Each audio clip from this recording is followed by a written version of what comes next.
امام زین العابدین کے پاس کچھ لوگ آئے عراق سے،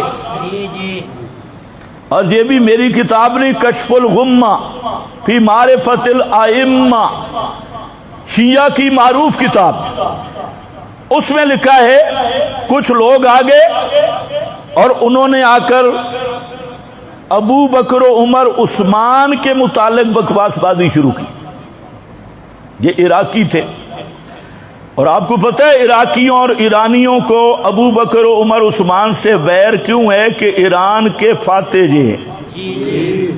تو مجوسیوں نے اپنا لبادہ دوسرا اختیار کر لیا۔ جیسے ہندوستان میں اسلام آیا تو جو ہندو جوگی تھے، بڑے بڑے پنڈت اور جوگی، انہوں نے پیروں کی شکل اختیار کر لی، رہے اسی طرح پنڈت، اسی طرح ہندو، اور انہوں نے پیروں کی شکل اختیار کی۔ فلاں حضرت صاحب تھے، فلاں حضرت صاحب، اور یہ مشہور کیا گیا کہ فلانے بزرگ کے ہاتھ پہ اتنے لاکھ مسلمان ہوئے، فلانے پہ، اور وہ جو لاکھ مسلمان ہوئے وہ کیسے ہوئے؟ اندر سے ہندو، اوپر سے کلمہ پڑھ لیا، اور وہی پنڈت، وہی مذہبی ہندو، انہوں نے اپنا رخ بدلا، اندر وہی ہندو پن رہا۔ تحفۃ الہند ایک کتاب ہے، وہ آپ پڑھیں کہ ہندو سکالر کی لکھی ہوئی، جو بعد میں مسلمان ہوا۔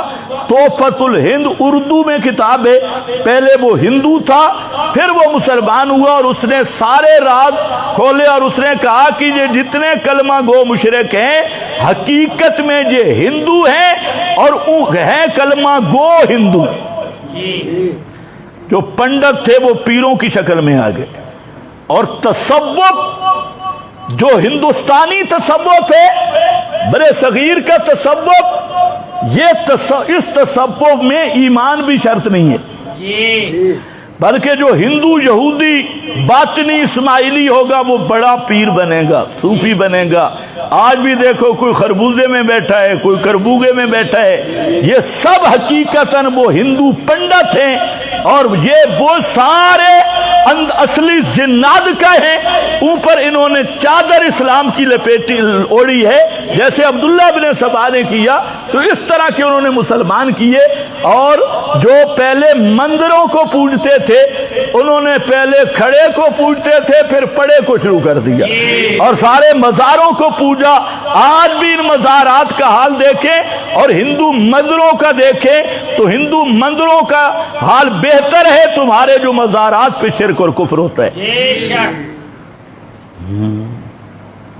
وقت بہت کم ہے، خیر واپس آ جاؤ بالکل درمیان سے۔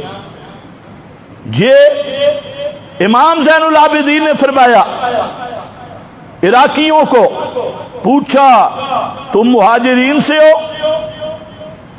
جن کے بارے میں اللہ نے گارنٹی دی ہے؟ انہوں نے کہا جی نہیں۔ فرمایا تم انصار سے ہو جن کے لیے اللہ نے گارنٹیاں دی ہیں؟ انہوں نے کہا نہیں۔ تو امام زین العابدین نے فرمایا پھر سن لو، مومنین کے اللہ نے 3 طبقے ذکر کیے، ایک مہاجرین من المہاجرین، اور دوسرا والانصار، اور تیسرا والذین اتبعوہم بإحسان۔ 3 طبقے ہیں، اور یہ تیسرا طبقہ جو ہے نا، والذین جاؤوا من بعدہم یقولون ربنا اغفر لنا ولاخواننا الذین سبقونا بالایمان۔ امام زین العابدین نے فرمایا مومنین کے 3 طبقے ہیں، ایک مہاجرین کا، ان پہ اللہ راضی ہے وہ جنتی ہے، دوسرا انصار کا، ان پہ اللہ راضی ہے وہ جنتی ہے، اور تیسرا وہ جو مہاجرین اور انصار کے ساتھ محبت کرنے والا طبقہ ہے، ان کے ساتھ عقیدت رکھنے والا ہے۔ اور فرمایا تم مہاجرین سے بھی نہیں، انصار سے بھی نہیں، اور مہاجرین و انصار سے محبت رکھنے والوں سے بھی نہیں ہو تو پھر خالص کافر ہو، مومن بھی نہیں ہو۔ یہ کس نے کہا؟ بولو بولو، یاد رکھتے ہو کس نے کہا؟ زین العابدین۔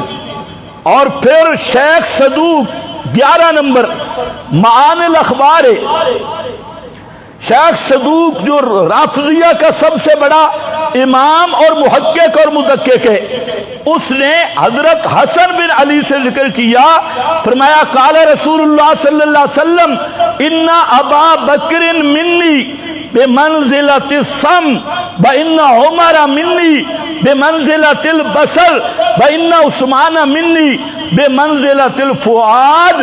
فرماتے ہیں نبی کریم علیہ السلام نے فرمایا کہ ابو بکر کا درجہ ایسے ہے جیسے میرے کان،